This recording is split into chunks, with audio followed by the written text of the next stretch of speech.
हरे कृष्णा, राधे राधे, जय श्री श्याम। दोस्तों, कैसे हो आप सब?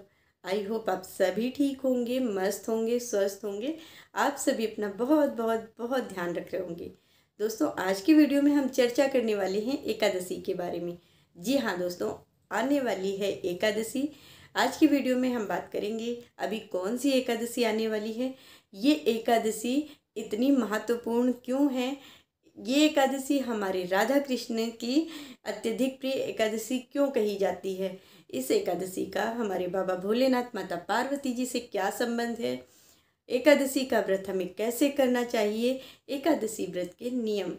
वीडियो को एंड तक जरूर से देखिए। पसंद आए तो लाइक तो बनता है, वीडियो को ज़्यादा से ज़्यादा लाइक करिए और ज़्यादा से ज़्यादा शेयर करिए। चलिए बात कर लेते हैं अभी कौन सी एकादशी आने वाली है। अभी आने वाली है फागुन माह के शुक्ल पक्ष की आमल की एकादशी। जी हाँ दोस्तों, आमल की एकादशी आने वाली है और ये एकादशी इस बार है 10 मार्च को। वैसे तो ये 9 मार्च को शुरू हो जाएगी एकादशी, लेकिन कहते हैं जो एकादशी द्वादशी से जुड़ी हुई होती है उस एकादशी का फल अत्यधिक मिलता है और वो एकादशी पुण्यदायी होती है। इसलिए हमें वो एकादशी करनी चाहिए जो हमारी द्वादशी से जुड़ी हुई एकादशी होती है, और वो एकादशी इस बार है 10 मार्च की।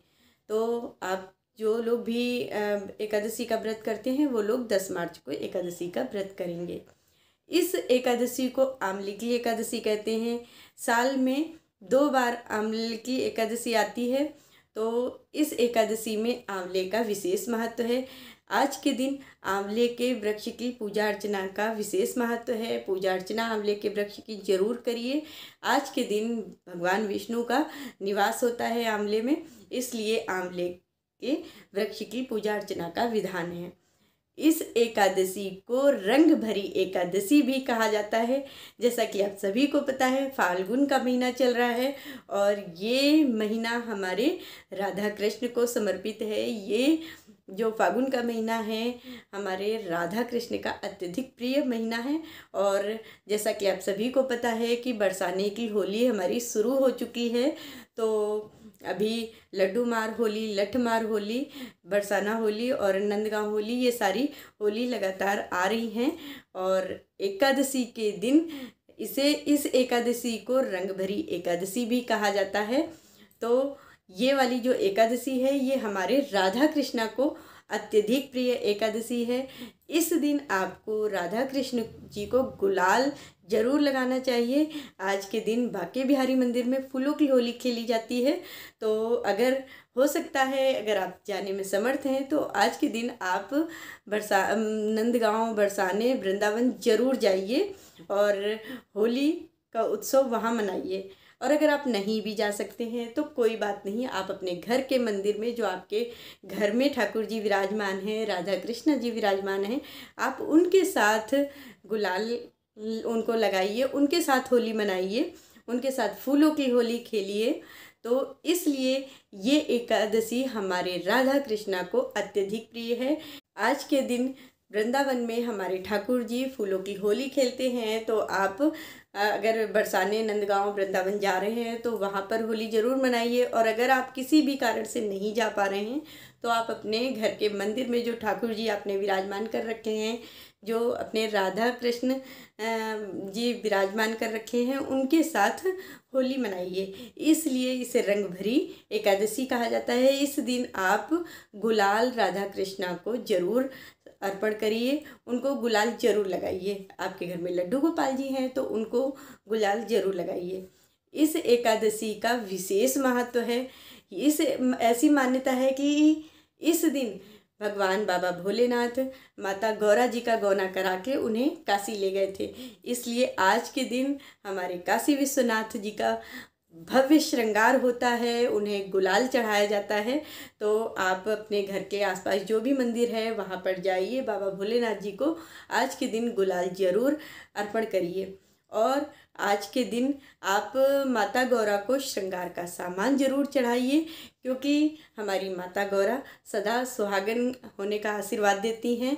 और जो भी सुहागन महिलाएं हैं वो कोई भी जब सुहाग की पूजा करती हैं तो उसमें माता गौरा को श्रृंगार का सामान जरूर चढ़ाती हैं। तो आज के दिन आप माता गौरा को श्रृंगार का सामान अर्पण करिए। इसलिए इस एकादशी पर बाबा भोलेनाथ को गुलाल चढ़ाया जाता है, क्योंकि आज के दिन बाबा भोलेनाथ माता गौरा का गौना करा के उन्हें काशी ले गए थे। तो चलिए, अभी तो मैंने आपको ये बता दिया है एकादशी का क्या महत्व है और हमारे बाबा भोलेनाथ माता पार्वती जी के साथ क्या संबंध है इस एकादशी का, और हमारे राधा कृष्णा को ये रंग भरी एकादशी क्यों प्रिय है, ये भी आपको सारी जानकारी मैंने आपको दे दी है। अब बात कर लेते हैं एकादशी के व्रत के नियमों की। तो मैं आपको सिंपल साधारण से नियम हर एकादशी के जो वीडियो आती है उसमें आपको मैं पहले ही बता देती हूँ। चलिए बात कर लेते हैं एकादशी व्रत के नियमों की। एकादशी का जो व्रत है वैसे तो ये एक दिन का नहीं होता है, ये 3 दिन का व्रत माना जाता है। ये व्रत हमारी दशमी से ही शुरू हो जाता है। आपको दशमी के दिन चावल नहीं खाने होते हैं, जो लहसुन प्याज है वो त्याग देना होता है। आज के दिन से ही, दशमी के दिन से ही एकादशी के नियमों का पालन करना होता है। तो आप लहसुन प्याज नहीं खा सकते हैं, आप चावल की बनी किसी भी चीज़ का सेवन नहीं कर सकते हैं, मांस मदिरा नहीं ले सकते हैं। ब्रह्मचर्य का आपको पालन करना होता है दशमी के दिन। और फिर आप सुबह एकादशी के दिन मॉर्निंग में ब्रह्म मुहूर्त में उठिए, उठकर स्नान वगैरह करिए। आप स्नान के पानी में जो आपका नहाने का पानी है आप उसमें थोड़ा सा गंगा जल डाल के आज के दिन स्नान कर सकते हैं। अपने घर में गंगा जल के छींटे ज़रूर दीजिए। उसके बाद आप अपने घर के मंदिर में आ जाइए और वहाँ पर मंदिर की पूरी साफ़ सफाई करके लड्डू गोपाल जी को स्नान करवाइए। अगर आपने लड्डू गोपाल जी विराजमान कर रखे हैं तो उनको स्नान करवाइए। जुगल जोड़ी सरकार को, हमारे राधा कृष्णा को स्नान करवाइए। सुंदर सुंदर सा प्यारा सा उनको श्रृंगार करिए।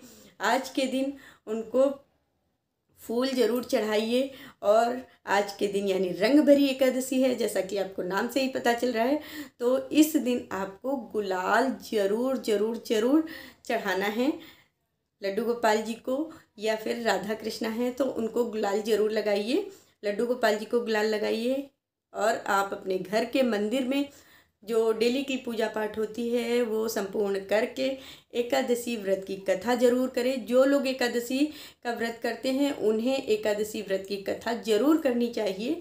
अगर आप करने में समर्थ हैं तो आप स्वयं कर सकते हैं, और अगर नहीं कर सकते हैं तो आप YouTube चैनल पर जाकर वहाँ पर एकादशी व्रत की कथा लगा लीजिए और उसे सुन सकते हैं। आपको एकादशी व्रत की कथा मेरे कृष्ण सेवा चैनल पर भी मिल जाएगी, तो आप वहाँ से जाकर भी सुन सकते हैं। व्रत की कथा करिए।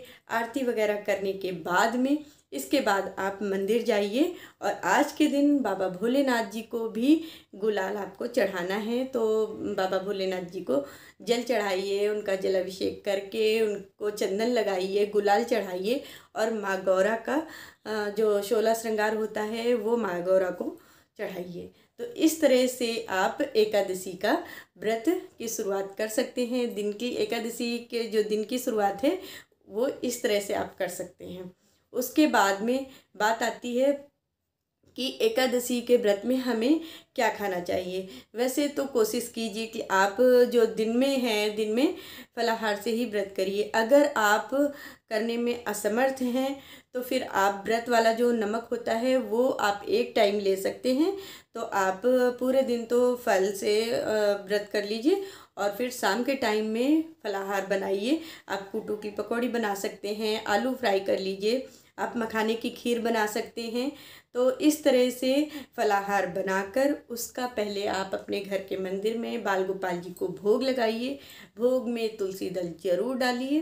तुलसी दल एकादशी को नहीं तोड़ते हैं, ये मैंने आपको पहले भी बता रखा है। तो आप एक दिन पहले तोड़ के और अपने घर के मंदिर में जल में डालकर रख लीजिए और एकादशी के दिन तुलसी दल डालकर ही बाल गोपाल जी को भोग लगाइए। उसके बाद में ही आप वो भोग प्रसाद ग्रहण कर सकते हैं। एकादशी के दिन आपको दान दक्षिणा जरूर करनी चाहिए। आप अपनी सामर्थ्य के अनुसार दान दक्षिणा कीजिए, लेकिन दान दक्षिणा जरूर कीजिए। आप मंदिर जा रहे हैं तो मंदिर में जो पंडित जी होते हैं आप उन्हें दान कर सकते हैं। गरीब और ज़रूरतमंद लोगों को उनकी ज़रूरत की चीज़ें देकर इस तरह से आप दान दक्षिणा कर सकते हैं। द्वादशी के दिन सुबह मॉर्निंग में ब्रह्म मुहूर्त में जल्दी उठिए। जल्दी उठकर स्नान आदि से निवृत्त होकर भगवान जी की पूजा करके आप अपने घर के मंदिर में जो बाल गोपाल जी हैं उनकी पूजा अर्चना आराधना करने के बाद में आप दान दक्षिणा निकाल दीजिए ब्राह्मण का। उसके बाद में आप चावल की बनी चीज़ों से ही सबसे पहले ठाकुर जी का भोग लगाएंगे। उसके बाद में आप चावल ग्रहण करके ही इस व्रत का पारण करेंगे। तो आपको मैंने पहले भी बताया है कि चावल की बहुत सारी ऐसी चीज़ें हैं जो आप बना के सुबह मॉर्निंग में भोग लगा सकते हैं। आप पोहा बना लीजिए, खीर बना लीजिए, खिचड़ी बना लीजिए।